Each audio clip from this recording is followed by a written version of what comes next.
So it feels like really not long at all. We were kind of sat here talking about shipping delays and price rises on containers due to COVID, but here we are again now, different cause, but kind of same situation. So, we all know about the Houthi activity that's happening in the Red Sea, meaning longer shipping. The ships go around the tip of South Africa.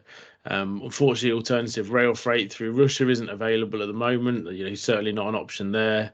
Our friends across in America, particularly East Coast, if we're trying to get stock across from Asia, really struggling with the Panama Canal. We've had droughts there causing low water levels, limiting the number of ships that we can get through.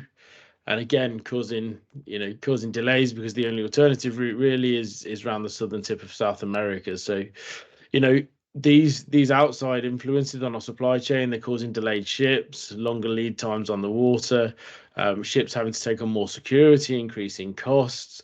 There's missed dockings, which are causing further delays. And, in turn, what's happening is ships are getting out of sync with their cycle, so they're not where they should be to reload and then to start their next journey. So, the delays and the problems are just compounding.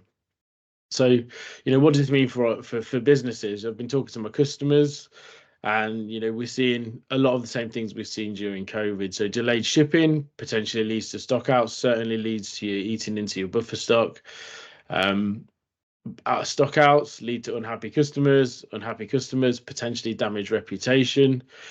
Uncertainty in shipping as well. Obviously, we've seen that inflate the cost of containers. I'm hearing reports of maybe 3 and even 4 times the price of a container that was just a few months ago. Part of that might include some increased insurance costs if your ship or if your stock is going through like a high risk zone. This is causing customers that maybe they have to buy more locally at higher prices, cutting the margin, or maybe air freight some stock, expedite some stock. Again, this is going to be a further vastly increased cost, and that's going to start risking the bottom line. I'm not going to go into too much detail here, but please feel free to have a look at our blog called How to Overcome Red Sea Supply Chain Disruption. Here we're just really talking about the highlights. So, what are we doing at Easy Stock? What's Easy Stock doing to help its customers? I think the first thing I'm telling my customers is to take action now. These are not going to be short-term issues. They're not going to get fixed overnight. So we need to start mitigating against these problems as soon as we can.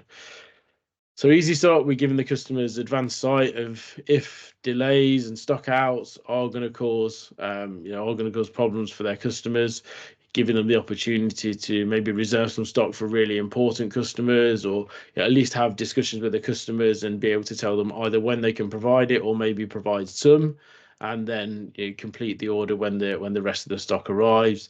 Our full alert suite is obviously alerting customers to how much deviance there is actually between what should have been the lead time and the actual lead times, meaning that actually we can start to plan for the future in a little bit more certainty.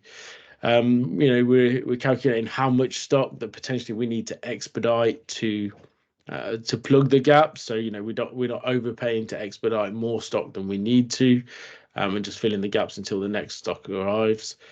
Obviously, we've also got automatic recalculation of safety stocks and service levels and that sort of thing as well. But like I say, if you want to look into this a little bit more, either reach out and let's have a conversation, or have a look at the blog that I mentioned previously.